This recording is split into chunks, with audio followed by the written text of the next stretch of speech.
లోకేష్ నారా.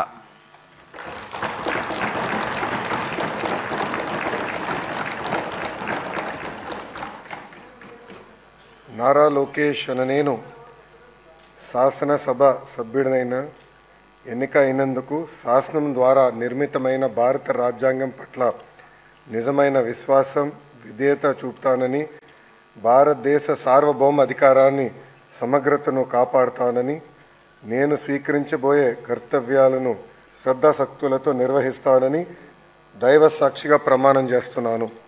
ఆంధ్రప్రదేశ్ శాసనసభ సభ్యుడైన నారా లోకేష్ అనే నేను సభ నియమాలను కట్టుబడి ఉంటానని, వాటిని అనుసరిస్తానని, సభ మర్యాదలను పాటిస్తానని, సాంప్రదాయాలను గౌరవిస్తానని దైవ సాక్షిగా ప్రమాణం చేస్తున్నాను.